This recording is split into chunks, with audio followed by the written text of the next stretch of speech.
groups from this Harappan group, which we actually have sampled, and they're all on a different gradient. They mix with the steppe groups and with the local hunter-gatherer groups to form and coalesce to these two later groups, which we call the ancestral North Indians and ancestral South Indians. So the three steppes are coming together of very different populations, and then convulsive, profound mixing of groups that had previously not mixed, and then locking into this static system as the caste system sets in, which is documented in the early texts like the Rig Veda.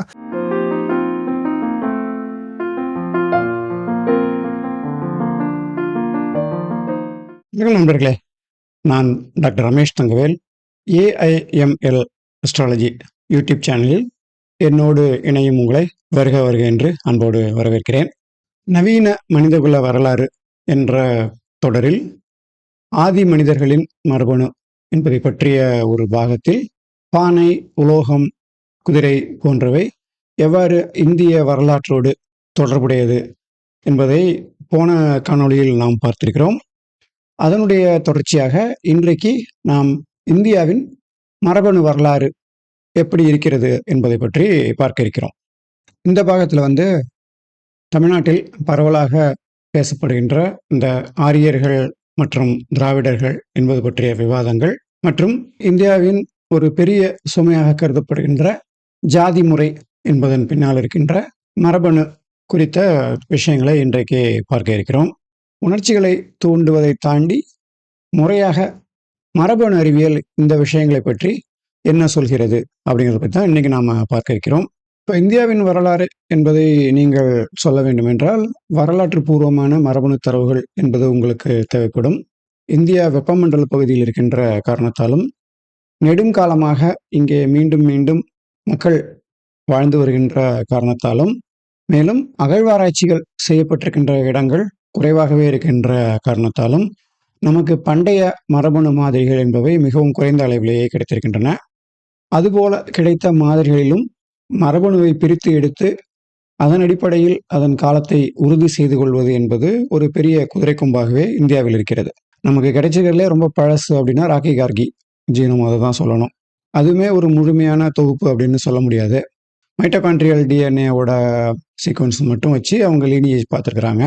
இந்த லிமிட்டேஷன்லாம் தாண்டி இந்தியாவின் பல்வேறு பாகங்களில் இருந்து எடுக்கப்பட்டுள்ள மரபணு தரவுகளின் அடிப்படையில் இந்தியாவினுடைய மரபணு மொசைக் என்பது எவ்வாறு இருக்கிறது என்பதை பற்றி நாம் இப்பொழுது புரிந்து கொள்ள இருக்கிறோம்.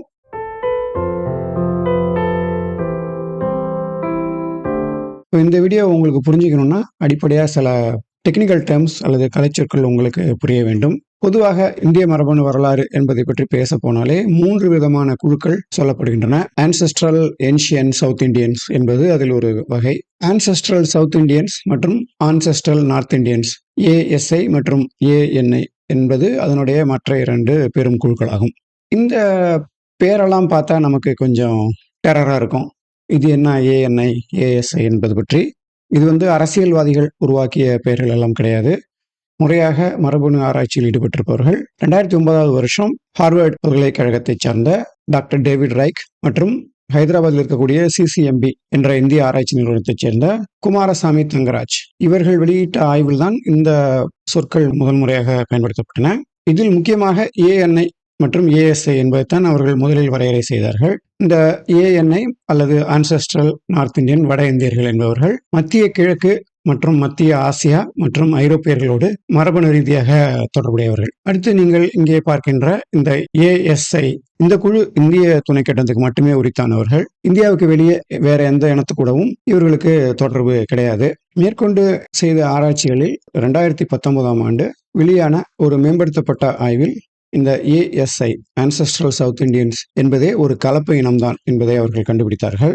அதாவது இந்த ஏஎஸ்ஐ என்பது இந்தியாவின் பூர்வீக வேட்டையாடுகின்ற குழுவுக்கும் ஈரானிலிருந்து வந்த விவசாயிகளுக்கும் பிறந்ததாக இந்த ஏஎஸ்ஐ குழு என்பது அடையாளம் காணப்படுகிறது. இந்த கலப்பு ஏற்படுவதற்கு முன்பாகவே இங்கு பூர்வீகமாக வாழ்ந்து வந்த ஒரு குறிப்பிட்ட குழுவுக்கு அவர்கள் ஆன்சியன்ட் ஆன்செஸ்ட்ரல் சவுத் இண்டியன்ஸ் என்று பெயர் சூட்டினார்கள். அதுதான் இந்த திரையில் நீங்கள் பார்க்கின்ற இந்த ஏஏஎஸ்ஐ என்பதாகும். இந்த ஏஏஎஸ்ஐ என்பது ஒரு வேட்டைக்கார குழுவைச் சேர்ந்தது. உலக மனித நாகரிகத்தில் முதலில் வேட்டையாடிகள் தான் தோன்றினார்கள். விவசாயிகள் அவர்களுக்கு பின்னால் நெடுங்காலத்துக்கு பின் தோன்றிய குழுக்களாகும். உலகம் முழுவதுமே இது போன்ற வேட்டையாடிகள் தான் முதலில் இடம் விட்டு இடம் முதலில் நகர்ந்த குழுக்களைச் சேர்ந்தவர்கள். நண்பர்களே, நம்முடைய போன வீடியோவில் நம்ம ஒய்டிஎன்ஏ மற்றும் மைட்டோகாண்ட்ரியல் டிஎன்ஏ ஹேப்லோ குரூப் அப்படிங்கிறதெல்லாம் பற்றி பார்த்தோம். அதில் குறிப்பாக ஒய்டிஎன்ஏவில் இருக்கின்ற ஒரு ஹேப்லோ குரூப்பை வைத்துக்கொண்டு நாம் முறையாக லீனியேஜ் என்பதை எல்லாம் பார்க்கிறோம் என்று சொல்லியிருந்தேன். ஆனால் இந்த 3 குழுக்களிலும் ஒரு முக்கியமான வித்தியாசம் இருக்கிறது. அது என்னன்னா, இப்போ ஒய்டிஎன்ஏ என்பது ஒரு குரோமோசோமில் இருக்கின்ற ஒரு பாகத்தை பற்றிய ஒரு விவரமாகும். ஆனால் நம்முடைய உடம்பு என்பதை எடுத்துக்கொண்டால் அது மொத்தமாக 23 குரோமோசோம்களின் கூட்டாக அது வடிவமைக்கப்படுகிறது அப்படின்னு பார்த்தோம். அப்படின்னா மீதம் இருக்கின்ற 22 குரோமோசோம்களிலும் இருக்கின்ற வேறு வேறு மரபணு கூறுகள் மொத்தமாக சேர்ந்து நம்முடைய உடம்பை தீர்மானிக்கிறது அப்படின்னு பார்த்தோம். அதாவது நம்மளுடைய தோலின் நிறம், கண்ணின் நிறம், காதுல வர்ற முடி, உதட்டமைப்பு, மூக்கமைப்பு, இதை தாண்டி நம்ம உடம்பில் உள்ளே இருக்கின்ற ரத்த வகைகள், இதெல்லாம் சேர்ந்து அவை தீர்மானிக்கிறது அப்படின்னு பார்த்தோம். அப்படி பார்த்தீங்கன்னா மொத்தமாக இது போல பல விஷயங்கள் ஒன்றாக சேர்ந்து அந்த ஜீன்கள் பயணிக்கின்றன. அது மாதிரியான ஒரு குழுக்களை அவர்கள் ஏற்படுத்தி இருக்கிறார்கள். பிரதானமாக உலகத்தில் வேறு வேறு பாகங்களில் இருப்பவர்களுக்கு சில உடல் கூறு அமைப்புகள் மொத்தமாக ஒரே மாதிரியாக இருக்கும் என்பது நமக்கு தெரியும். அதன் அடிப்படையில் இந்த குழுக்கள் உருவாக்கப்பட்டிருக்கின்றன. இப்போ ஒய்டிஎன்ஏ அப்படிங்கிறது ஒரு புத்தகத்தினுடைய அட்டைப்படம் என்றால், அது புத்தகத்தில் ஒரே ஒரு இடத்தை மட்டும் காட்டும் என்றால், இந்த ஆட்டோசோமல் டிஎன்ஏ என்பது அந்த மொத்த புத்தகமே சேர்ந்ததாகும். அப்போ அதனுடைய தரவுகளின் செறிவு என்பது மிகவும் அதிகமாக இருக்கும். ஒய்டிஎன்ஏ என்பது அப்பாவிடம் இருந்து மகனுக்கு கடத்தப்படுகிறது. அதுவே இந்த ஆட்டோசோமல் டிஎன்ஏ, உடல் கூறு டிஎன்ஏ என்பதை எடுத்துக்கொண்டோம் என்றால் 22 குரோமோசோம். அதுல நம்முடைய அம்மா, அப்பா, தாத்தா, பாட்டி, இந்த மாதிரி நமக்கு முன்னால் இருந்த எல்லா மூதாதையர்களிடம் இருந்தும் அவர்களுடைய உடற்கூறுகள் கலந்து நம்முடைய உடலில் அவை பிரதிபலிக்கின்றன. இப்போ ஒய்டிஎன்ஏ அட்டைப்படம் அப்படின்னா ஆட்டோசோமல் டிஎன்ஏ நமக்கு சொல்வது ஒரு முழு கதை. இதை இன்னும் கொஞ்சம் புரிஞ்சுக்கணும்னா, ஒரு ஆண்மகனுக்கு தந்தை வழியாக அவருடைய மரபணு என்பதில் நம்முடைய எம்னாயா அல்லது சிந்தாஷ்டா மக்களைச் சேர்ந்த ஸ்டெப்பி புல்வழி மரபணு என்பது இருக்கக்கூடும். ஆனா அவரோட உடம்பு என்பதை எடுத்து பார்த்தால் அந்த உடம்பில் அதுல 90% உடல் கூறுகள் நம்முடைய தென்னிந்திய வம்சாவளியைச் சேர்ந்தவருடைய உடல் கூறுகளாக அவை இருக்கக்கூடும். இதன் அடிப்படையில் பார்க்கும் பொழுது இந்த ஏஎஸ்ஐ, ஏஎன்ஐ, ஏஏஎஸ்ஐ என்பதெல்லாம் தனித்தனி இனங்கள் எல்லாம் கிடையாது. மாறாக அவை மொத்தமான கூறுகளுடைய தொகுத்த அமைப்பு அப்படின்னு நாம் அதை எடுத்துக்கலாம். இந்த 3ம் சேர்ந்து ஒரு அட்மிக்சர் என்று சொல்வார்கள். இந்தியாவில் இருக்கின்ற எந்த ஒரு மனிதரை நீங்கள் எடுத்து பார்த்தாலும் அவர்கள் இந்த 3 அட்மிக்சர் என்பதன் வேற வேற பர்சன்டேஜ் டிஸ்ட்ரிபியூஷன்ல இருக்கிறத நாம பார்க்கலாம். அப்படி பார்க்க போனா இந்தியாவில் இருக்கின்ற யாருமே தனிப்பட்ட எந்த ஒரே ஒரு இனக்குழுவையும் சேர்ந்தவர்கள் கிடையாது. சில இனக்குழுக்களுடைய சதவீதம் அவர்களுடைய உடல் கூறுகளில் அதிகமாக வெளிப்படக்கூடும், சில இனக்குழுக்கள் குறைவாக வெளிப்படக்கூடும். இந்த ஃபண்டமெண்டல் குழுக்களின் அடிப்படையில் தான் நாம் மேற்கொண்டு இந்திய மரபணு வரலாற்றை புரிந்து கொள்ளப் போகிறோம்.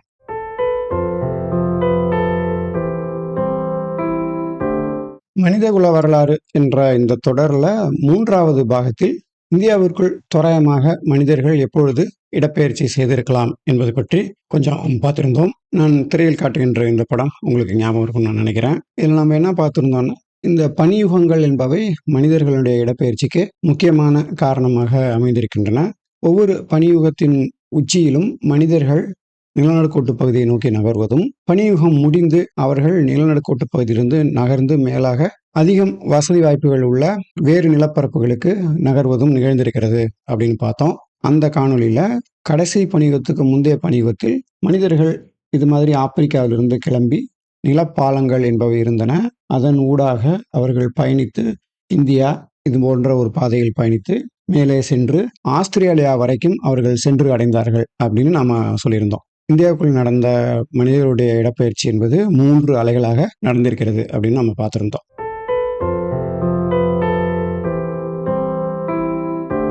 உலகம் முழுவதும் மரபணு தரவுகள் பரவலாக கிடைத்து வருகின்ற இந்த காலத்தில் சமகால மரபணு அறிவியல் பார்வையில் உலகத்தில் இருக்கின்ற பல்வேறு காலத்தை சார்ந்த மனிதர்களையும் கலாச்சாரங்களை சார்ந்த மரபணு தரவுகளையும் கொண்டு ஆய்வு செய்து அவர்களுக்கு இடையிலான உலகளாவிய தொடர்பு என்பதை பற்றி டாக்டர் டேவிட் ரைக் ஹார்வர்ட் யூனிவர்சிட்டியை சேர்ந்தவர். அவரோட ஒரு இன்டர்வியூ என்பது துவாரகேஷ் பட்டேல் என்பவருடைய யூடியூப் சேனலில் வெளியே இருக்கிறது. இந்த இடது பக்கத்தில் இருப்பவர் டேவிட் ரைக், வலது பக்கத்தில் இருப்பது துவாரகேஷ் பட்டேல்.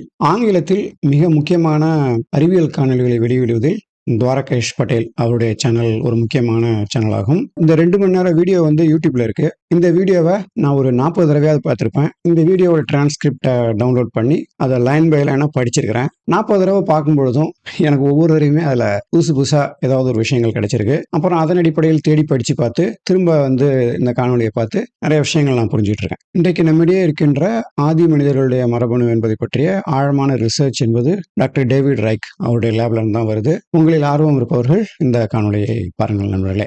இந்த வீடியோல டாக்டர் ரைக் உலகின் பல்வேறு கலாச்சாரங்களில் நடந்த இடப்பெயர்வுகள் மற்றும் இந்தியாவின் மரபணு அமைப்பு என்பதை பற்றியெல்லாம் மிகவும் விரிவாக பேசியிருக்கிறார். அதுபோல நியாண்டர்தால் மனிதர்கள் மற்றும் அதற்கு முந்தைய சிற்றினங்களில் ஏற்பட்டிருக்கின்ற மரபணு மாற்றங்கள் எவ்வாறு இதுவரை வெளியிடப்பட்டிருக்கின்ற வரலாற்றை வேறு வேறு வகையில் அசம்பிள் பண்ணி பார்த்தா நமக்கு வேறு முற்றிலும் மாறான ஒரு புரியல் என்பது வரும் என்பதை பற்றிய ஒரு நீண்ட உரை இதுவாகும்.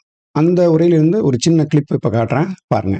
So today in South Asia, almost everybody is on a gradient of ancestry with 2 poles, what we call the ancestral North Indians and the ancestral South Indians, with very few exceptions. The exceptions are people with your last name, Patel. When you look at genetic data from India, it looks like what you see today in African Americans with people with relatively higher or lower proportions of, say, European and West African ancestry. What happened in India is it froze. The mixing started and then it froze. The freezing happened 2,000 to 3,000 years ago, and it froze because of cultural change. So what happens in India is you have a 3-part change. You have a arrival of 3 source populations, essentially parallel to what you see in Europe. There's a local hunter-gatherer population. There's what's probably a farming population, maybe also a hunter-gatherer population initially. And then there are these people descended at some level from steppe pastoralists. These are the 3 primary ancestral populations. They come together at the end of the decline of the Harappan civilization, which ends about 3,800 years ago. And because of the enduringness of the caste system, you actually have a snapshot going back a couple of thousand years, and without this continuing change. And so it's kind of an amazing system genetically to look at because of people's reluctance to mix with people from very different groups in traditional communities.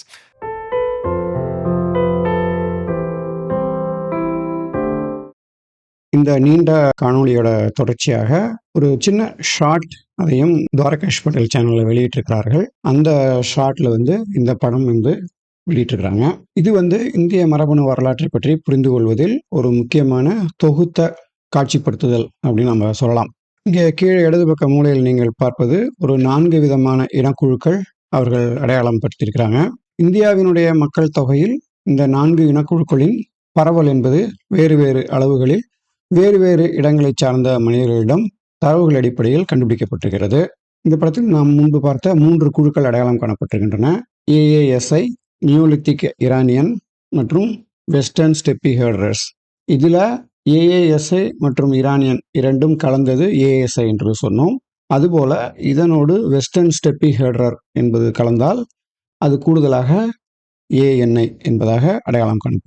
இதனோடு கூடுதலாக east Asian என்பதை இந்தியாவின் வடமேற்கு பகுதியை சார்ந்த மாநிலங்களில் உள்ளவர்களிடம் இந்த east Asian மரபணு தொகுப்பு என்பது காணப்பட்டிருக்கிறது. முக்கியமாக இங்கே அந்தமான் பகுதிகளில் நீங்கள் பார்த்தீர்கள் என்றால் பெருமளவு AASI அல்லது டீப் ஈஸ்ட் யூரேஷியன் என்ற கூட்டம் இருப்பதை பார்க்கலாம். இந்த குழுக்களின் அடிப்படையில் இந்த இந்திய வரைபடத்தை நீங்கள் உற்று கவனித்தீர்கள் என்றால் தென்னிந்தியா மற்றும் கிழக்கு இந்திய பகுதி, இந்த பகுதியில் நீங்கள் பார்த்தீர்கள் என்றால் இந்த மரபணு தொகுப்பில் ஈரானியர்களுடைய தொகுப்பு மற்றும் AASI பண்டைய ஆதி தென்னிந்திய வம்சாவளியைச் சேர்ந்தவருடைய குழு என்பது இரண்டும் அதிக அளவில் இருப்பதை நீங்கள் இதிலே பார்க்கலாம். இதில் அப்படியே கொஞ்சம் கொஞ்சமாக நகர்ந்து மேலே போனோம் அப்படின்னா இந்த நீல கலர் போட்டிருக்கிற இந்த ஸ்டெப்பி ஹெர்டர் அவர்களுடைய சதவீதம் மத்திய இந்தியாவில் குறைவாகவும் மேலே போக போக பாகிஸ்தான் மற்றும் அந்த காஷ்மீர் பகுதிகளில் ராஜஸ்தான் பகுதியில் அது சற்று அதிகமாக இருப்பதையும் நாம் பார்க்கலாம்.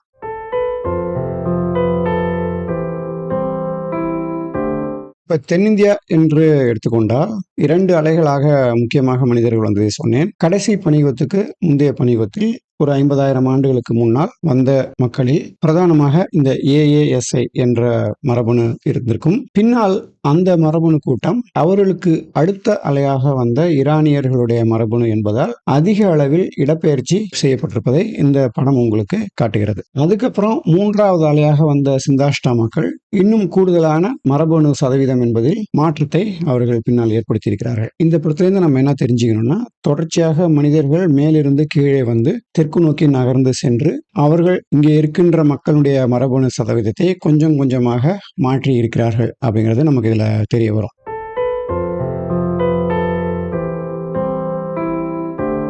சிந்து சமவெளியிலிருந்து வந்தவர்கள் தெற்கு நோக்கி வந்தார்கள் என்று சொல்லப்படுகின்ற கூற்றோடு இதை நீங்கள் எடுத்து பார்க்கும் பொழுது சிந்து சமவெளியில் இருந்தவர்களிடமும் ஓரளவுக்கு இந்த AASI என்ற மரபணு கூறானது கண்டுபிடிக்கப்பட்டிருக்கிறது.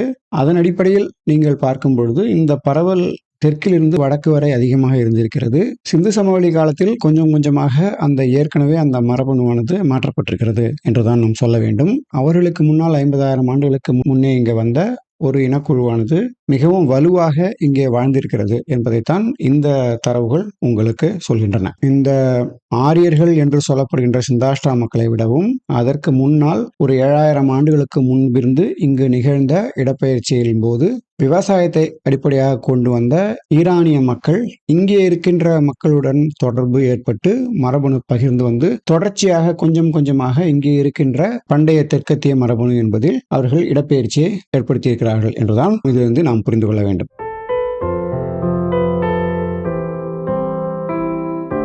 இதுக்கடுத்து இந்த வலது பக்கத்தில் இருக்கிற இந்த சார்ட் பாருங்க. இந்த சார்ட் நான் ஏற்கனவே 3வது பாகத்தில் உங்களுக்கு காட்டின டேட்டா செட்ல இருந்து எடுத்தது. இதுல இந்தியா முழுவதும் இருந்து பரவலாக எடுக்கப்பட்ட 2762 மாதிரிகள் அடிப்படையில் எந்தெந்த மரபணு குழுக்களின் சதவீதம் நம்முடைய மரபணுக்களில் பரவி இருக்கிறது அப்படிங்கிறத பத்தி அந்த ஒரு சம்மரி கொடுக்குறாங்க. இதுல 3 விதமான பிரதானமான குழுக்கள் என்று சொன்னோம். ஏன்ஷியன்ட் ஹண்டர் கேதரர்ஸ் என்பது, அப்புறம் எம்னாயா என்று சொல்லப்படுவது, அப்புறம் ஈரானிய விவசாயிகள் என்று சொல்லப்படுகின்ற இந்த 3 குழுக்களும் இருக்கின்றன. அவங்க என்ன பண்ணிருக்காங்கன்னா, வடக்கு, தெற்கு, மத்திய பகுதி என்பது போல இவர்கள் அதை பிரித்து அங்கு இருக்கின்ற தரவுகளில் எவ்வளவு சதவீதம் இருக்கிறது என்பதை அவர்கள் கண்டுபிடித்திருக்கிறார்கள்.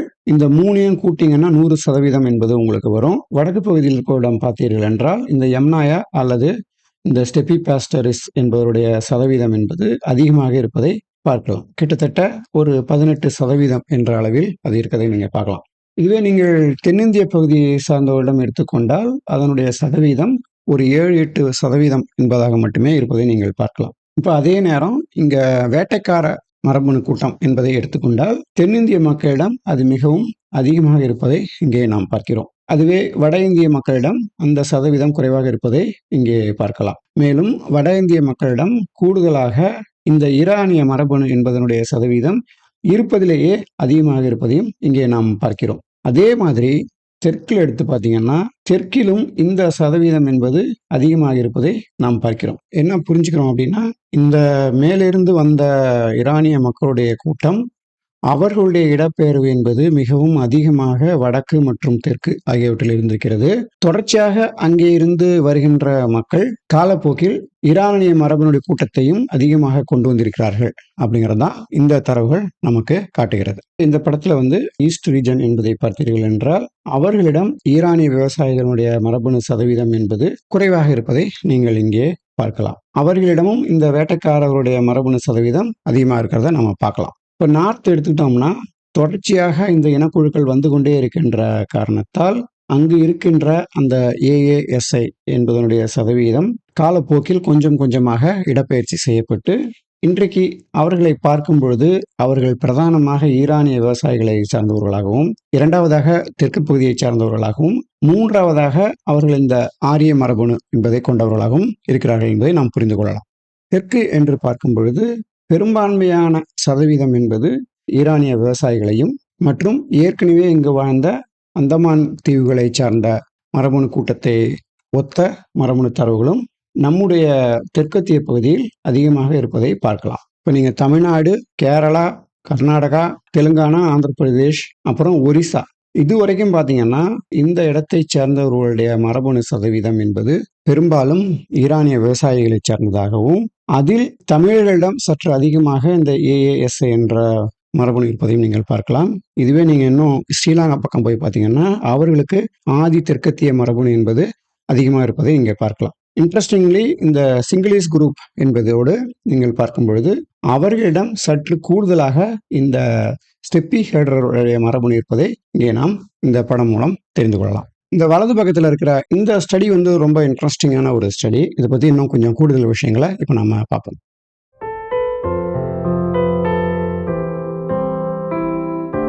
இந்தியாவில் இதுவரைக்கும் செய்யப்பட்டிருக்கின்ற மரபணு ஆராய்ச்சிகள் ஒரு குறிப்பிட்ட இனம் அல்லது இடப்பகுதியை சார்ந்த மக்களிடம் மட்டும் செஞ்சிருக்கிறாங்க. அந்த குறையை நீக்குவதற்காக இந்தியாவினுடைய அனைத்து பகுதிகளிலும் உள்ள வேறு வேறு மொழி பேசுகின்ற மக்களுடைய மரபணு மாதிரிகளை திரட்டி அவர்களுக்குள் இருக்கின்ற ஒற்றுமை மற்றும் வேற்றுமைகளை வெளிப்படுத்தும் விதமாக இந்த ஆராய்ச்சி கட்டுரை என்பது வெளியிடப்பட்டிருக்கிறது. இது இன்னும் ஒரு அப்டேட்டட் டிராஃப்ட் அப்படிங்கிற மாதிரி தான் இதை நீங்கள் பார்க்கணும். இந்த லிங்க் வந்து இந்த இடத்துல நான் உங்களுக்கு கொடுத்துருக்கிறேன். உங்களில் ஆர்வம் உள்ளவர்கள் இந்த கட்டுரையை நீங்கள் உள்ளே சென்று படித்து பார்க்கலாம். இந்த கட்டுரையிலிருந்து நான் சில விஷயங்களை உங்க கூட இப்போ நான் பகிர்ந்துக்க போகிறேன்.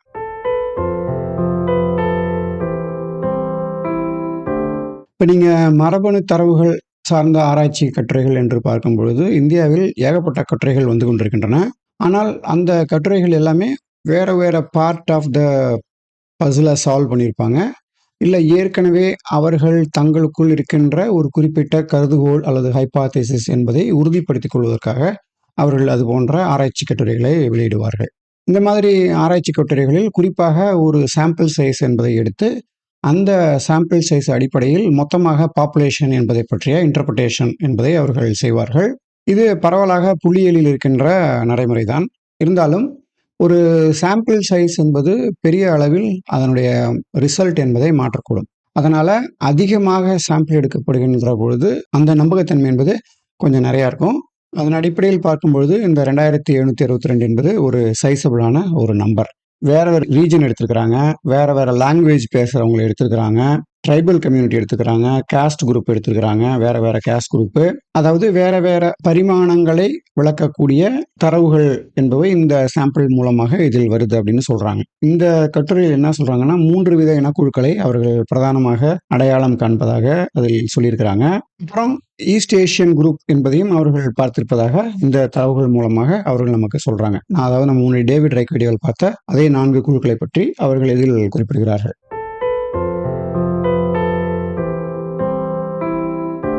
இறுதியாக அவர்கள் என்ன சொல்றாங்கன்னா, இந்த மாதிரியான வேறு வேறு மரபணு சதவீதத்தை கொண்ட மக்கள் ஒரே குறிப்பிட்ட குழுக்களுக்குள் திருமணம் செய்து கொள்வது என்ற ஒரு ஏற்பாட்டின் மூலமாக தனிப்பட்ட குழுக்களில் அந்த வித்தியாசம் என்பது அப்படியே தங்கிவிட்டிருக்கிறது என்பதை பற்றி அவர்கள் இதில் சொல்கிறார்கள். அதாவது ஒரே ஜாதியை சார்ந்த மக்கள் அவர்கள் ஜாதிகளுக்குள்ளேயே திரும்ப திரும்ப திருமணம் செய்து கொள்வதன் மூலமாக பரவலாக மாறியிருக்க வேண்டிய ஒரு மரபணு கூறு அட்மிக்சர் அமைப்பு என்பது அப்படியே ஒரு ஃப்ரீஸ் ஆகி நின்றுகிறது என்பதை பற்றி அவர்கள் இந்த கட்டுரையில் தெரிவிக்கிறார்கள். இதன் காரணமாக இப்போ நம்முடைய மரபணு தரவை எடுத்துக்கொண்டு ஒரு 2000 வருடத்துக்கு முன்பு இந்த இடத்தில் வாழ்ந்த ஒரு நம்முடைய மூதாதையுடைய மரபணு என்பதையும் எடுத்து பார்த்தால் ஒரே ஜாதியை சார்ந்தவரிடம் பெரிய அளவில் மாற்றங்கள் இல்லாமல் இருக்கக்கூடும் என்பதைத்தான் இந்த ஆராய்ச்சி கட்டுரை உங்களுக்கு சொல்கிறது நண்பர்களே.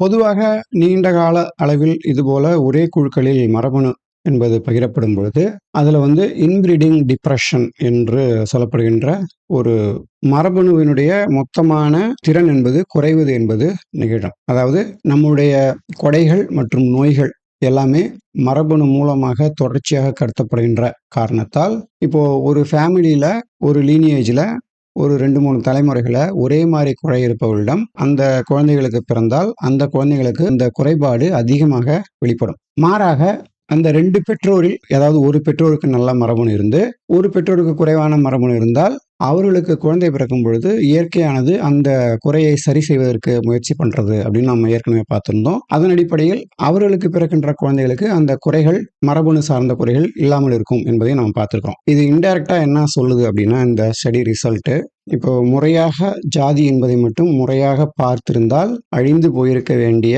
பல்வேறு குழுக்கள் இன்னமும் தொடர்கிறது என்றால் அவர்களுக்குள் அந்த ஜாதி முறையை தாண்டி ஏற்பட்ட அத்துமீறிய எல்லை மீறிய உறவுகள் அந்த மரபணு என்பது அழிந்து போகாமல் அந்த தொடர்ச்சியை நமக்கு கொடுத்திருக்கின்றன என்றுதான் நாம் இதில் சொல்லணும். ஜாதிகள் என்ற ஒரு சமூக ஏற்பாடு வந்ததுக்கு பிறகு இந்தியாவில் மக்கள் தங்களுடைய ஜாதியை சார்ந்த மக்களுக்குள்ளேயே இனக்குழுக்களுக்குள்ளேயே திருமணம் செய்து கொள்கின்ற முறை, அதாவது அகமண முறை என்று சொல்லப்படுகின்ற எண்டோகேமி என்பது சமுதாயத்தால் தீவிரமாக திணிக்கப்பட்டது. அதனால மக்களுக்கிடையே மரபணு பகிர்வு என்பது ஒரு குறுகிய வட்டத்துக்குள்ளேயே சுருங்கிவிட்டது என்பதை இந்த ஆய்வு காட்டுகிறது. அதுபோல ஜாதி முறை திருமணம் என்பது வலுவாக புழக்கத்தில் இருந்த போதிலும் அவ்வப்பொழுது நிகழ்ந்த அத்துமீறிய உறவுகள், இந்த மரபணு வேற்றுமைகள் என்பது ரகசியமாக பராமரிக்கப்பட்டு வந்திருப்பதற்கான காரணமாக இருந்திருக்கு. இன்னைக்கும் தமிழ்நாட்டிலும் மற்ற மாநிலங்களிலும் ஜாதியை தாண்டிய தொடுப்பு இல்லாம இருக்கா என்ன? இந்த மாதிரி இந்தியாவின் மக்கள் தொகையை சார்ந்த எந்த மரபணு ஆராய்ச்சி கட்டுரையை எடுத்து பார்த்தாலும் இந்தியாவில் உள்ள மனிதர்கள் தனித்துவமாக ஏதோ ஒரு குறிப்பிட்ட இனக்குழுவை மட்டும் சார்ந்தவர்களாக இல்லாமல் குறைஞ்சபட்சம் 3 இனக்குழுக்களின் கலவையாக இருப்பதை பார்க்கலாம். இந்த ஆராய்ச்சி முடிவுகளும் அதைத்தான் நமக்கு சொல்கின்றன. இப்போ இந்த கட்டுரை பத்தி இன்னும் கொஞ்சம் புரிஞ்சுக்குவோம்.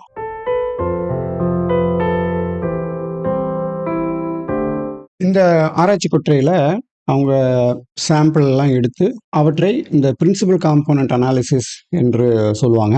அதன் அடிப்படையில் எந்த இடத்தைச் சேர்ந்த குழுக்கள் எங்கே ஒதுங்குகின்றன என்பதை பற்றி அவர்கள் 2 பரிமாணங்களாக இதை சுருக்கி பார்த்திருக்கிறார்கள். பிரின்சிபல் காம்போனன்ட் 1, பிரின்சிபல் காம்போனன்ட் 2 அப்படின்னு சொல்றாங்க. இதுல 6.47%, 2.26% என்று இது சொல்லுகிறார்கள். 2 வேல்யூ. இந்த பிரின்சிபல் காம்போனன்ட் அனாலிசிஸ் என்பது ஏகப்பட்ட தரவுகள் இருக்கும்போது அவற்றை அதிகபட்ச அளவில் சுருக்கி 2 பரிமாணங்கள் மூலமாக அதிகபட்ச வேற்றுமைகளை புரிந்து கொள்ளக்கூடிய ஒரு அமைப்பாக புள்ளியியலில் சொல்வோம். அதுல பாத்தீங்கன்னா இந்த போல் 2 எடுத்து பார்த்தீங்கன்னா ஒரு பக்கம் முழுக்க ஆன்செஸ்ட்ரல் நார்த் இந்தியன்ஸ் என்பது இருப்பதை பார்க்கிறோம். அதனுடைய அடுத்த பக்கத்தில் ஆன்செஸ்ட்ரல் சவுத் இந்தியன் குரூப் என்பது இருப்பதை பார்க்கிறோம். இந்த ஆன்செஸ்ட்ரல் சவுத் இந்தியன் என்று வரும்போது முக்கியமாக நாம் பார்க்கின்ற தென்னகத்தைச் சேர்ந்த 4 மாநிலங்களும் ஒரிசாவின் ஒரு பாகமும் இங்கே வருவதை நாம் பார்க்கிறோம். இங்கே ஆன்செஸ்ட்ரல் நார்த் இந்தியன் என்று பார்த்தீர்கள் என்றால் காஷ்மீர், ராஜஸ்தான், டெல்லி, கொஞ்சம் குஜராத் என்பது போன்ற பாகங்கள் இங்கே வருவதை நீங்கள் இதில் பார்க்கலாம். இப்போ இந்தியா எடுத்துட்டீங்கன்னா இந்த 2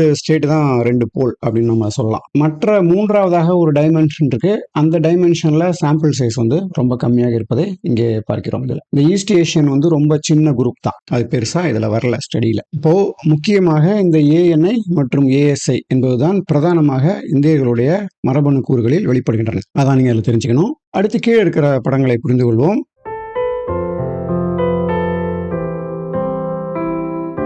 இங்க 3 படம் இருக்கு.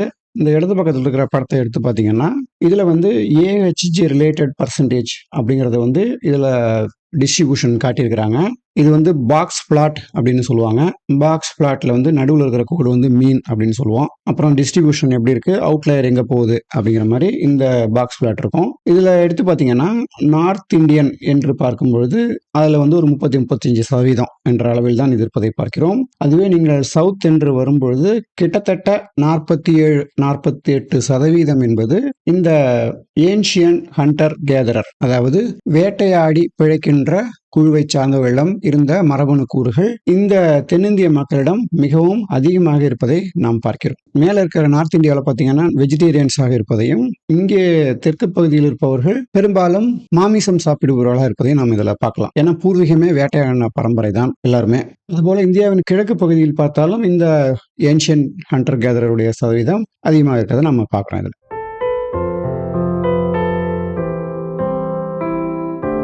இதில் அடுத்து நீங்க நடுவுல பாக்குற படத்துல இந்த சாம்பிளை 2ஆ பிரிச்சிருக்கிறாங்க. ஒண்ணு திராவிட குடும்பத்தை சேர்ந்த மக்கள், இன்னொரு குரூப் மற்ற குழுவை சார்ந்த மக்கள். அது 2க்கும் சாம்பிள் சைஸும் கொடுத்துருக்காங்க. இங்க கீழே இந்த இண்டோ அரேபியனோட சாம்பிள் சைஸ் நிறைய இருப்பதை நீங்கள் பார்க்கலாம். கீழே இதுல பாத்தீங்கன்னாலும் ரொம்ப சிக்னிபிகண்டா இந்த டிஃபரன்ஸ் திராவிட இனத்தை சார்ந்த மக்களிடம் இந்த வேட்டையாடுகின்ற மரபணு சதவீதம் என்பது அதிகமாக இருப்பதை பார்க்கலாம். மேலும் எந்த திராவிட இனத்தை சேர்ந்த குழு எடுத்துக்கொண்டாலும் அவர்களுக்குள் இந்த மரபணு சதவீதம் என்பது நெருக்கமாக பரவி இருப்பதை பார்க்கலாம். இதுல அந்த டிஸ்ட்ரிபியூஷன் நிறைய இருக்கிறத நீங்க இந்த படத்துல பார்த்து தெரிஞ்சுக்கலாம். இப்போ இடம் பார்த்துட்டோம், பெரிய இனக்குழு பார்த்துட்டோம். இங்க மூன்றாவதாக நீங்கள் வலது பக்கம் பார்ப்பதில் அவர்கள் ஜாதிகளின் அடிப்படையில் இந்த மரபணு தரவுகளை எடுத்து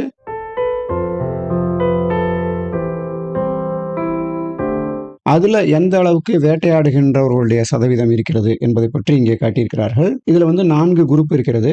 அதாவது scheduled tribe, scheduled cost, other backward classes, அப்புறம் பொது என்ற பட்டியல். ஸோ இந்த பட்டியலில் பார்த்தீங்கன்னாலும் உங்களுக்கு ஸ்கெடியூல்டு ட்ரைப் என்பதில் இந்த பண்டைய வேட்டையாடுகின்ற மரபணு சதவீதம் மிகவும் அதிகமாக இருப்பதை பார்க்கலாம். அப்படியே இது ஸ்கெடியூல்டு காஸ்ட்ல குறைஞ்சிட்டு வர்றதையும், அதற்கு அடுத்து அதர் பேக்வேர்டு கிளாஸஸ்லையும் இது மிகவும் அதிக அளவில் இருப்பதை பார்க்கலாம். இந்த 3 குரூப்பையும் பார்க்கும் பொழுது மற்றவர்களிடம் இந்த வேட்டையாடுகின்றவர்களுடைய ஆதி தெற்கத்திய மரபணு குறைவாக இருப்பதை இந்த டேட்டா உங்களுக்கு சொல்கிறது நண்பர்களே.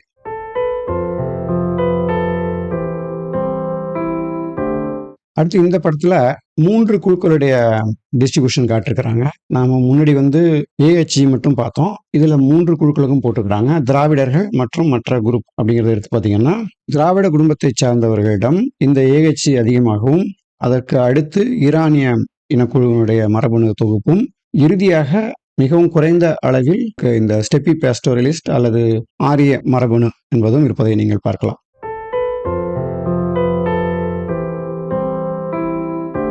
இதுபோல இங்கே வலது பக்கத்தில் இந்த டிஸ்ட்ரிபியூஷன் எடுத்து பார்த்தீங்கன்னா, எஸ்சி மற்றும் எஸ்டி என்று சொல்லப்படுகின்ற பழங்குடி இனத்து மக்களிடம் இந்த சதவீதம் அதிகமாக இருப்பதை பார்த்தோம். அதுபோலவே இங்கும் கூடுதலாக ஈரானிய மரபணு என்பதனுடைய தொகுப்பும் இங்கே அதிகமாக இருப்பதை நாம் இங்கே பார்க்கிறோம். இன்ட்ரெஸ்டிங்கா பேக்வேர்டு கிளாஸ் என்று சொல்லப்படுகின்ற பிற்படுத்தப்பட்ட மக்களிடமும் இந்த ஆதி இந்திய மரபணு சதவீதம் என்பது பிற பொது ஜாதிகளை சார்ந்தவர்களை விட அதிகமாக இருப்பதை நாம் இங்கே பார்க்கலாம்.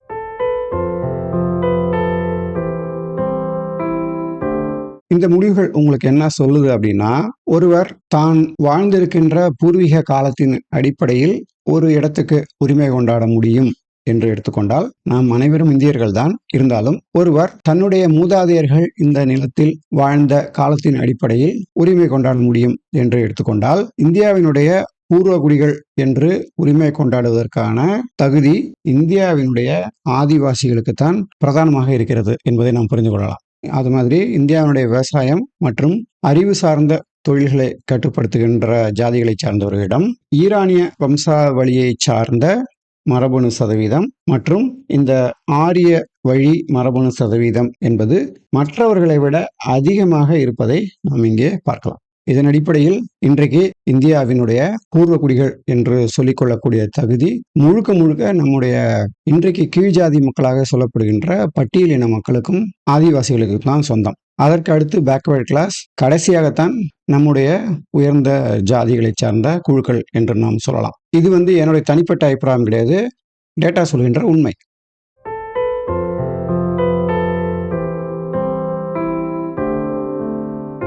இதுக்கு அடுத்து இந்த ஸ்டடியில இந்தியா முழுதும் கிடைத்த இந்த சாம்பிள் அதை எடுத்துக்கொண்டு அவர்கள் ஆராய்ச்சி செய்த பொழுது 1.5% 1.5% நியாண்டர்தால் மரபணு கூறுகள் என்பது இந்த சாம்பிள்ல கண்டுபிடிச்சிருக்கிறாங்க.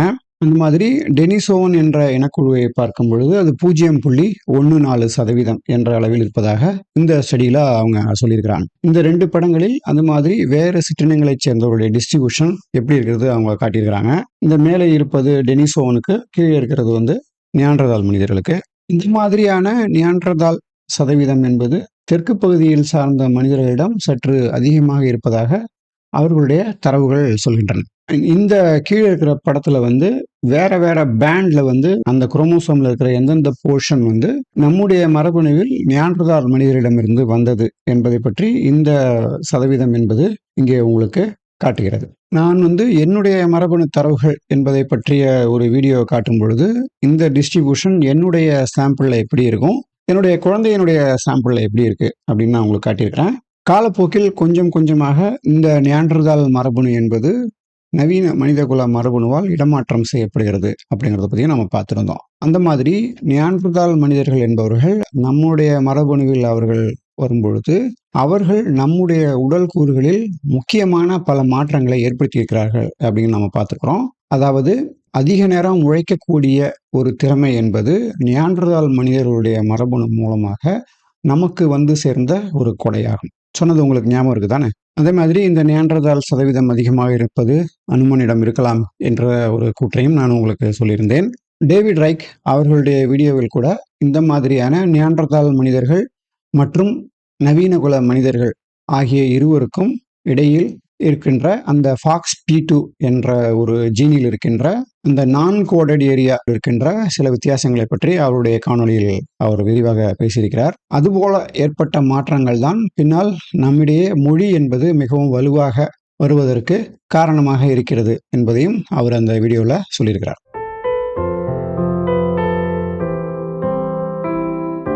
நண்பர்களே, இதற்கு அடுத்து நாம் மிகவும் உணர்வுபூர்வமான இன்னொரு தலைப்பை பற்றி பார்க்க இருக்கிறோம்.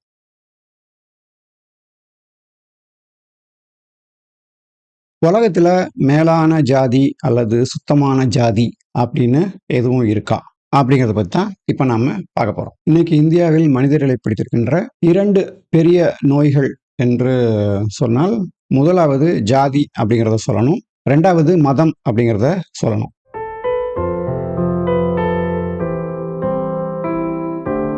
தவறு என்பதாக தோன்றுவதில்லை தனக்கு பழகிவிட்ட எதுவும். இந்த கவிதை மொத்தமாக எல்லா இந்தியர்களுக்கும் பொருந்தும். மனிதர்கள் இயல்பாக இணைந்து செயல்படுவதற்கு ஒரு முக்கியமான தடையாக இந்தியாவில் இருப்பது இந்த ஜாதி மற்றும் மதம் என்று நாம் சொல்லலாம். இப்போ நம்முடைய முன்னோர்களுடைய காலத்துக்கு போனோம்னா, மனுஷங்க கூட்டமாக இணைந்து ஒரு சமூகமாக இயங்க வேண்டிய இருந்த காலத்துல யாரும் எந்த தொழிலையும் கத்துக்கிட்டு செய்ய முடியும் அப்படிங்கிற ஒரு நிலைமை தான் இருந்திருக்கிறது. ஒருவர் செய்யக்கூடிய தொழிலால் ஒருவரை மேலானவர்கள் என்றோ அல்லது கீழானவர்கள் என்றோ பிளவுபடுத்துவது இல்லாமல் இருந்த ஜாதிகள் வருவதற்கு முன்பு இருந்த ஒரு காலத்தில் எந்த இனத்தை சார்ந்தவர்களும் வேறு எந்த ஒரு இனத்தை சார்ந்தவர்களிடமும் உடலுறவில் ஈடுபட முடியும், திருமணம் செய்து கொள்ள முடியும், மரபணுவை பகிர்ந்து கொள்ள முடியும் என்ற நிலைதான் இருந்திருக்கிறது. இந்தியாவில் ஜாதிகள் என்பது ஆரியர்கள் வருகைக்கு பிறகு ஏற்படுத்தப்பட்டதாக பரவலாக கருதப்படுகிறது.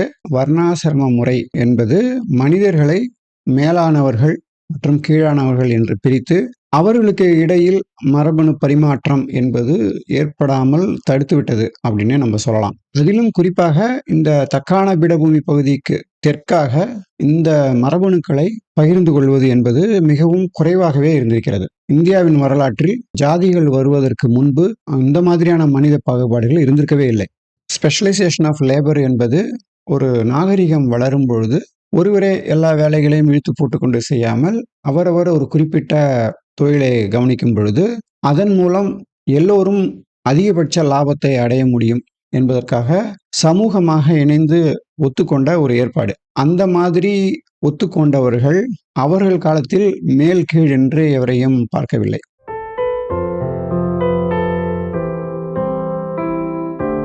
இப்போ இந்தியாவில் ஜோதிடம் அது மாதிரியான ஒரு காலத்தில் வந்த ஒரு கலை அப்படின்னு நம்ம சொல்லலாம். இப்போ நீங்கள் பண்டைய இந்திய குறிப்புகள் அதெல்லாம் எடுத்து பார்த்தீங்கன்னா அதில் ஒருத்தர் பிறந்த கிரக நிலைகளினுடைய அடிப்படையில் அவர் எந்த மாதிரியான தொழிலை செய்தால் அவர் தன்னுடைய வாழ்க்கையில் சிறப்பாக வெற்றி காண முடியும் என்பதை பற்றி நிறைய குறிப்புகள் விதிகள்லாம் இருக்கு. அதன் பொருட்டு முக்கியமாக வர்ணம் அப்படிங்கிற ஒரு வகைப்பாடு சொல்லப்படுகிறது. இப்போ நீங்கள் பராசர முறையெல்லாம் பார்த்தீங்கன்னா வர்ணத லக்னம் அப்படின்னு ஒன்று சொல்லுவாங்க. வர்ணத லக்னம் அப்படிங்கிற கணிதத்தில் மொத்தமாக இருக்கின்ற 12 ராசி இருக்கு இல்லையா, அந்த 12 ராசியும் திரிகோண ராசியாக பிரிப்பாங்க. இப்போ திரிகோணம்னா 3 ராசி சேர்ந்தது ஒரு குரூப்.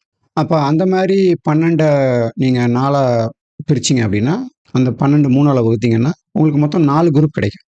இந்த 4 குரூப் எதுக்கு அப்படின்னு ஒரு மேஜராக கிளாசிஃபை பண்ணுறது. முதன்முறையாக இந்த இடத்தில் தான் இந்த மாதிரி மனிதர்களை வகைப்படுத்துவது தொழிலுக்காக சொல்லப்படுகிறது. அப்படி பார்க்கும் பொழுது ஒருவரை அந்தணர், வைசியர், சத்திரியர் மற்றும் சூத்திரர் என்பதாக இந்த வகைப்பாடு செய்யப்படுகிறது. இதனுடைய மூல நோக்கம் என்பது ஒருவரை பிறப்பால் வேறுபடுத்துவது அல்ல, மாறாக ஒருவருக்கு எந்த தொழில் செய்தால் அவர் அதிக வெற்றி காண முடியும், அதன் மூலம் மொத்தமாக இந்த சமூகத்துக்கு அதிக நன்மை விளையும் என்பதை முதலிலேயே கண்டுபிடித்து அவரை அந்த வழியில் செல்வதற்கு உதவுவதற்காக கண்டுபிடிக்கப்பட்ட ஒரு ஜோதிட கணித அமைப்பு. முழுக்க முழுக்க மனுஷங்களை அவங்களுடைய இயல்பான திறமைகளின் அடிப்படையில் மட்டும் ஜோதிட ரீதியாக வழிகாட்டுவதற்காக செய்யப்பட்ட இந்த கணித உத்தி என்பது பின்னால் அது போன்ற ஏற்பாட்டால் அதிக பலனடைந்தவர்கள், ஆட்சியில் இருந்தவர்கள், அவர்களால் தவறுதலாக கையாளப்பட்டு சமூகத்தில் மனிதர்களை பிற்காலத்தில் நிரந்தரமாக பிரித்து வைக்கக்கூடிய ஒரு அமைப்பாக மாறிப்போனது காலத்தின் அவலம். இந்த மாதிரியான ஒரு தவறு நிகழ்ந்ததன் காரணமாக உலகம் பூரா வேறு வேறு இனக்குழுக்களைச் சேர்ந்த மக்கள் தங்களிடையே மரபணு பரிமாற்றம் என்பதை அதிக அளவில் செய்து கொண்டிருந்த ஒரு காலத்தில் இந்தியாவில் இந்த அமைப்பானது தொழில் என்பதை தாண்டி பிறப்பின் அடிப்படையில் என்றைக்கு மாறியதோ, திரிந்து போனதோ, அன்றிலிருந்து இந்த திரிந்த ஏற்பாடு ஒரு வகையில் இந்த மரபணு பரிமாற்றம் என்பதே வேற வேற குழுக்களுக்குள் நிகழாமல் செய்துவிட்டது. இந்த ஜோதிடம் என்ற ஒரு அறிவு ஆரியர்களை சார்ந்ததாக சொல்லப்பட்டாலும் கூட அதனுடைய தவறான பயன்பாடு என்பதற்கு அவர்கள் எந்த வகையிலும் காரணமாக இருந்திருக்க முடியாது. இந்த ஒரு தவறான ஏற்பாட்டின் காரணமாக உலகம் முழுக்க வேறு வேறு இனக்குழுக்களை சார்ந்த மக்கள் தங்களுக்கிடையே மரபணு பரிமாற்றம் என்பதை செய்து கொண்டிருக்கும் பொழுது இந்தியாவில் பிறப்பின் அடிப்படையில் திரிந்து போன இந்த ஜாதி முறை பரவலான மரபணு பரிமாற்றம் என்பது இனக்குழுக்களுக்கிடையே நிகழாமல் தடுத்து விட்டது அப்படின்னு தான் நம்ம சொல்லணும். அதனால தான் இன்னைக்கு இருக்கின்ற ஒரு மரபணு கூறை எடுத்துக்கொண்டு நமக்கு முன்னால் ஒரு 2000 வருடங்களுக்கு முன்பு வாழ்ந்த உங்களுடைய மூதாதையருடைய மரபணுவோடு ஒப்பிட்டு பார்த்தீங்கன்னா அந்த ரெண்டுக்கும் நடுவில் பெரிய அளவில் வித்தியாசம் இல்லாமல் இருக்கிறத பார்க்கலாம்.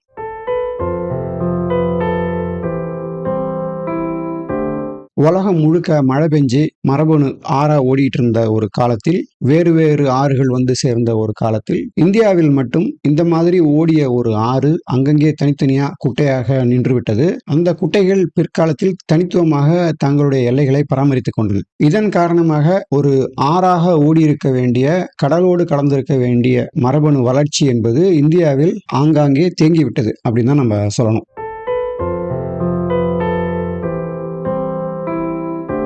இந்த பின்புலத்தின் அடிப்படையில் நான் உங்களுக்கு ஒரு ஆராய்ச்சி கட்டுரையை காட்ட விரும்புகிறேன். இந்த கட்டுரை வந்து 2011ஆம் ஆண்டு வெளிவந்தது. இதுபோல ஜாதிகளுக்கு இடையிலான உறவை சொல்கின்ற பல்வேறு கட்டுரைகள் அவ்வப்பொழுது வெளிவருகின்றன. கொஞ்சம் பழைய கட்டுரை இருந்தாலும் உங்களுக்கு புரிந்து கொள்வதற்காக இந்த கட்டுரையை நான் காட்ட விரும்புகிறேன். இந்த ஸ்டடி வந்து மைட்டோகாண்ட்ரியல் டிஎன்ஏ அடிப்படையில் செய்யப்பட்ட ஒரு ஸ்டடி. கிட்டத்தட்ட ஒரு 1000 சாம்பிள் எடுத்திருக்கிறாங்க. 27 இனக்குழுக்கள் எடுத்திருக்கிறாங்க, ஜாதிகள். தமிழ்நாட்டில் இருக்கிறது. அப்புறம் 2 லிங்குவிஸ்டிக் ஃபேமிலி, திராவிடர்கள் மற்றும் வேறு மொழி பேசுகின்றவர்கள், அதை எடுத்திருக்கிறாங்க. 4 மதங்களைச் சேர்ந்தவர்களிடம் எடுத்திருக்காங்க. இந்து, இஸ்லாம், கிறிஸ்டியானிட்டி, அப்புறம் ஜெயினிசம் அதுலேருந்து எடுத்திருக்கிறாங்க. அப்புறம் அதில் வந்து 11 mtDNA மார்க்கருங்கிறாங்க. 11 மார்க்கர் மட்டும், அந்த 16,000 பேஸ் பேரில் 11 மார்க்கர்ஸ் மட்டும் அவங்க இதில் எடுத்துக்கிறாங்க. அதிலே வந்து மோனோமார்பிக்னு அந்த எந்தெந்த பேஸ் பேர்னு சொல்லிருக்கிறாங்க. அப்புறம் பாலிமார்பிக் என்ற 2 செட் ஆஃப் வேரியபிள்ஸ் வந்து அவங்க இதில் யூஸ் பண்ணியிருக்கிறாங்க. அந்த டீட்டெயிலாம் கொடுத்துருக்குறாங்க. இது வந்து பெண் வழி அடிப்படையில் இந்த இனக்குழுக்களுக்கு இடையில் இருக்கின்ற தொடர்புகளை பற்றி இந்த வலது பக்கத்தில் இருக்கின்ற இந்த படத்தில் அவங்க இதில் காட்டுறாங்க.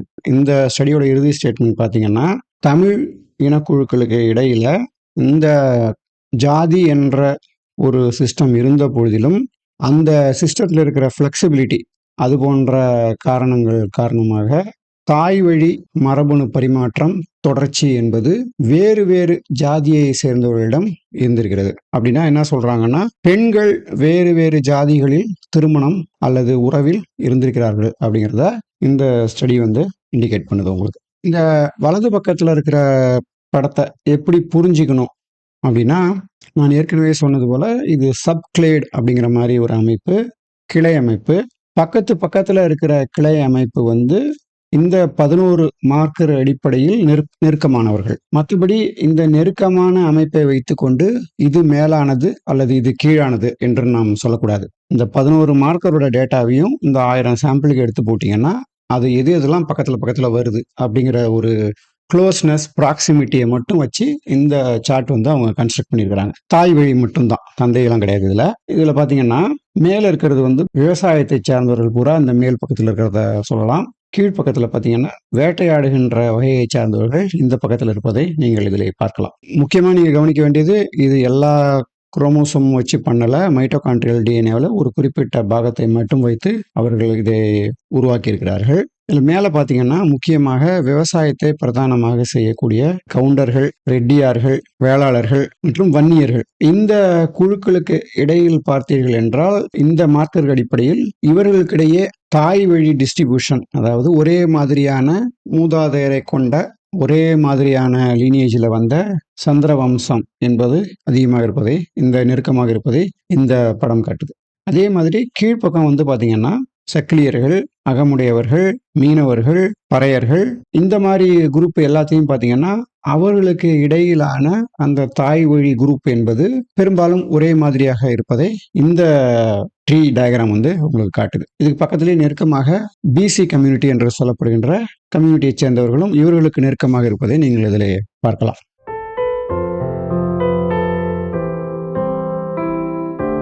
என்னதான் ஜாதிகள் அடிப்படையில் இந்த மாதிரி மரபணு உறவு தொடர்ச்சி, அந்த உறவு முறைகளை நாம் தெரிந்து கொண்டால் கூட மிகவும் நுணுக்கமாக தனிப்பட்ட மரபணு தரவுகள் முழுதாக எடுத்து பார்த்தோம் என்றால் எந்த ரெண்டு மனுஷங்களுக்கும் இடையில் பெரிய வித்தியாசம் என்பதெல்லாம் இல்லை அப்படிங்கிறதான் நாம் பார்க்குறோம். என்னதான் ஜாதி வாரியான திருமண உறவு முறைகள் என்பவை கலாச்சார ரீதியாக ஏற்படுத்தப்பட்டிருந்த போதிலும் இந்திய வரலாறு முழுக்கவே ஆங்காங்கே கலாச்சார எல்லைகளை தாண்டி வேறு வேறு இனக்குழுக்களை சார்ந்த மக்களுடன், தனி மனிதர்கள், பிற ஜாதி மக்களுடன் அவ்வப்போது இணைந்து சந்ததிகளை உருவாக்கி மரபணுக்களை பகிர்ந்து இந்த மரபணு குளம் குட்டைகள் ஆங்காங்கே சிறு சிறு வாய்க்கால்களால் இணைக்கப்பட்டிருக்கிறது என்பதையும் நாம் இதில் பார்க்கலாம். இந்த மாதிரியான வாய்க்கால்கள் தான் ஒரு வகையில் நம்முடைய தனிப்பட்ட இனக்குழுக்கள் என்பவை காலப்போக்கில் அழிந்து போகாமல் இருப்பதற்கு காரணமாக இருந்திருக்கின்றன. இந்த வீடியோவோட தீம் படமே இதுதான்.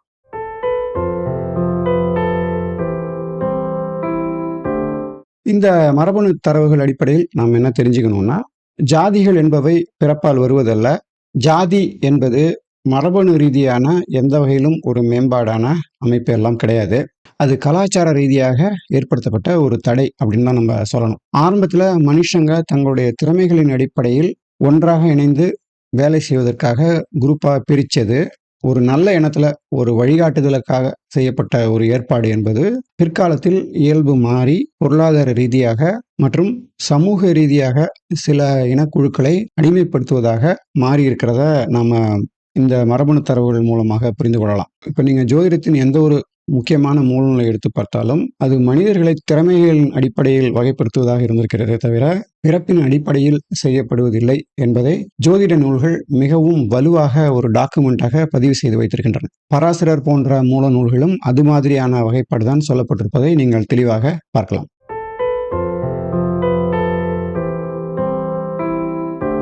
மனிதர்களால் கண்டுபிடிக்கப்பட்ட பல நல்ல அறிவு சார்ந்த விஷயங்கள் தவறாக பிற்காலத்தில் பயன்படுத்தப்படுவதை பார்க்கிறோம். சமீபத்திய அணுகுண்டு மற்றும் ஏஐ முதற்கொண்டு அந்த மாதிரி ஒரு குழுவாக இணைந்து செய்யப்படுவதற்காக செய்யப்பட்ட ஒரு அமைப்பு, ஒரு அறிவு தவறாக போயிருப்பது தான் இந்த ஜாதி என்பது நமக்கு காட்டுகிறது.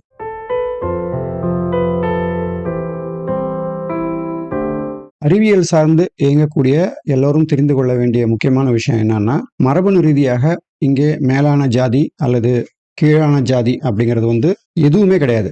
இங்க பூமியில் இருக்கின்ற ஒவ்வொரு உயிரும் அது வாழ்கின்ற கால சூழ்நிலைகளில் இருக்கின்ற சுற்றுப்புற சூழ்நிலைகளுக்கு ஏற்ப இணைந்து செயல்பட்டு உயிர் வாழ்ந்து தங்களுடைய சந்ததிகளை பெருக்கிக் கொள்கின்ற ஒரு அமைப்பாகத்தான் இந்த இயற்கையால் படைக்கப்பட்டிருக்கிறது. இந்த பூமியில இருக்கிற ஒவ்வொரு உயிருக்குமே பிற எந்த உயிர்களுக்கும் குறைவில்லாமல் சமமாக வாழ்வதற்குரிய எல்லா உரிமைகளுமே இயற்கையால கொடுக்கப்பட்டிருக்கிறது. இப்போ நீங்க மனுஷங்களை தாண்டி பார்த்தீங்கன்னா ஒவ்வொரு உயிரிலும் இந்த இயற்கை மாற்றங்களை ஏற்படுத்துவது என்பதை தாண்டி வேற வேற காலத்தில் வாழ்கின்ற வேற வேற உயிர்கள் தங்களுக்குள் ஒன்றோடு ஒன்றாக சார்ந்து ஒன்றை சார்ந்து இன்னொன்று செயல்பட்டு எல்லாமே இணைந்து வாழக்கூடிய ஒரு அமைப்பாகத்தான் இயற்கை என்பது இங்கே படைச்சிருக்கிறத நம்ம பார்க்கலாம். இங்க யாரும் குறைஞ்சவங்களும் கிடையாது, இங்க யாரும் நிலையானவங்களும் கிடையாது. எல்லாருக்குமே இங்க ஒரு எக்ஸ்பைரி டேட் இருக்கு. நமக்கு எந்த அளவுக்கு இந்த பூமியில உரிமை இருக்கோ அதே மாதிரி எல்லா உயிர்களுக்கும் சமமான உரிமை என்பது மற்றும் வாய்ப்புகள் என்பது இந்த இயற்கையால கொடுக்கப்பட்டிருக்கிறது. ஜாதிகள் இல்லையடி பாப்பா, குலத்தாழ்ச்சி உயர்ச்சி சொல்லல் பாவம் என்ற பாரதியினுடைய வரிகளை நான் இங்கே உங்களுக்கு ஞாபகப்படுத்த விரும்புகிறேன். காக்கை குருவி எங்கள் ஜாதி அப்படிங்கிற அவருடைய வாசகம் ஒரு கவிதை மட்டும் கிடையாது. அது மரபணு ரீதியாக எடுத்து பார்த்தீர்கள் என்றால் அது ஒரு மாபெரும் உண்மை கூடத்தான்.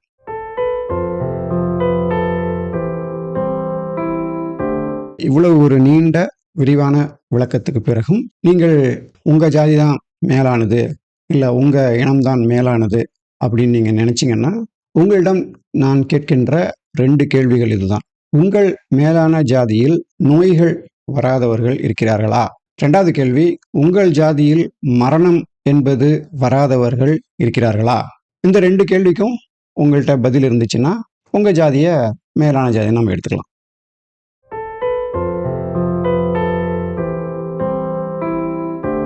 சமூக ஊடகங்களிலும் மற்றும் பொதுவெளியிலும் அரசியல்வாதிகளும் பேசுகின்ற இந்த ஆரியர்கள், திராவிடர்கள் என்ற வாதங்களும் மறைமுகமாக நம் மீது திணிக்கப்படுகின்ற இந்த ஜாதி என்ற ஒரு ஏற்பாடும் இந்த மனித குலத்தின் அறிவியல் அறிவோடு முழுக்க முழுக்க பொருந்தி போகாத விஷயம் அப்படிங்கிறது தான் இந்த காணொளி மூலம் நீங்கள் எடுத்து செல்ல வேண்டிய முக்கியமான ஒரு பாயிண்டாக நண்பர்களே.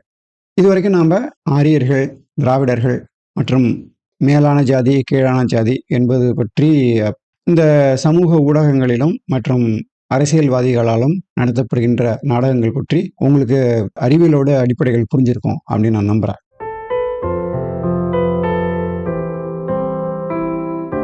பொதுவாக 2 வேறு வேறு இடங்களைச் சேர்ந்த மக்கள் ஒன்றோடு ஒன்று கலக்கும் பொழுது அல்லது புதிய மனிதர்களை சந்திக்கும் பொழுது மிகவும் இயல்பாக தோன்றுகின்ற ஒரு உணர்ச்சி என்பது காமம்.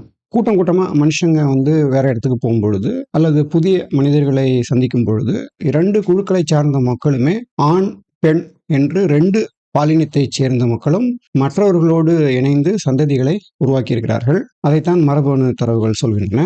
முதலில் ஆண் வழியாக சொல்லப்பட்ட நகர்வாக சொல்லப்பட்டாலும் அவர்களுடன் சேர்ந்து வருகின்ற பெண்களும் இங்கிருக்கின்ற ஆண்களோடு கலந்து 2 பக்கமுமே இந்த மரபணு பரிமாற்றம் என்பது நிகழ்ந்திருப்பதைத்தான் வேறு வேறு கலாச்சாரங்களை சார்ந்த மரபணு தரவுகள் சொல்வதாக டாக்டர் டேவிட் ரைக் சொல்கிறார். இப்போ இந்தியாவில் இந்த ஜாதி போன்ற ஏற்பாடு இந்த மாதிரி இயல்பான ஒரு மரபணு பரிமாற்றத்தை தடுத்திருந்த போதிலும் உலகத்தில் பிற பகுதிகளை பார்க்கும் பொழுது மிகவும் பரவலாக புதியவர்களை ஏற்றுக்கொள்வதும் கலப்பு மனம் செய்வதும் ரொம்ப சகஜமாக இருந்திருக்கிறது. இன்னைக்கும் நீங்க ஏதாவது ஒரு மேற்கத்திய நாட்டுக்கு வந்தீங்கன்னா உங்களுடைய பூர்வீகம் பற்றியெல்லாம் பெரிதாக அவர்கள் கவலைப்படுவது கிடையாது. இயல்பாக ஒருவருக்கு ஒருவரை பிடித்திருந்தால் அவர்கள் ஜாதி, இனம், நாடு, மொழி என்பதை பற்றியெல்லாம் கவலைப்படாமல் மிகவும் எளிதாக திருமணம் செய்து கொள்கிறார்கள், உடலுறவில் ஈடுபடுகிறார்கள். இப்போது அந்த வகையில் அறிவியல் ரீதியாக நாம் பார்த்தால் இந்தியா என்பது பெரிய அளவில் மரபணு பரிணாம வளர்ச்சியில் நாமே ஏற்படுத்தி கொண்ட அந்த ஜாதி என்ற ஒரு அமைப்பின்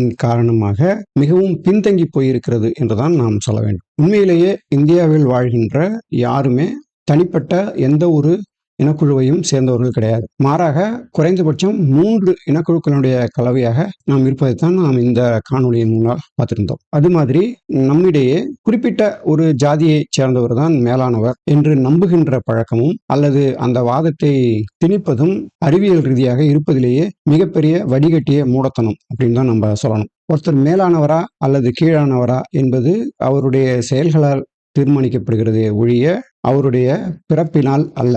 இந்த வீடியோ உங்களுக்கு இந்தியாவினுடைய ஜாதி மற்றும் பொதுவாக சமூக வெளியில் பேசப்படுகின்ற ஆரியர், திராவிடர் மற்றும் தமிழர்கள், தெலுங்கர்கள் போன்ற விஷயங்களை பற்றியெல்லாம் பல்வேறு விஷயங்களை அறிவியல் பார்வையில் புரிந்து கொள்ள உதவி இருக்கும் என்று நான் நம்புகிறேன் நண்பர்களே. இந்த காணொலியை இந்த இடத்தில் நான் இங்கே நிறைவு செய்கிறேன்.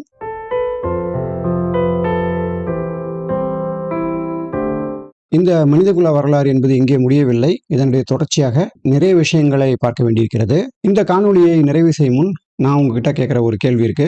மனிதர்கள் இதுவரை கண்டுபிடித்ததிலேயே மிகவும் ஆகச்சிறந்த கண்டுபிடிப்பு எது அப்படின்னு நீங்க நினைக்கிறீங்க?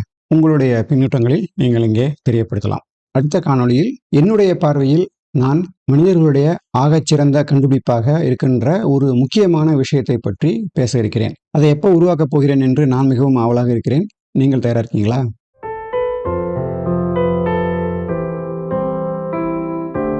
அந்த காணொளி வரும் வரை கொஞ்சம் பொறுத்திருங்கள் நண்பர்களே. உங்கள் ஆதரவுக்கு நன்றி. உங்களை நான் விரைவில் சந்திக்கிறேன். நன்றி, வணக்கம்.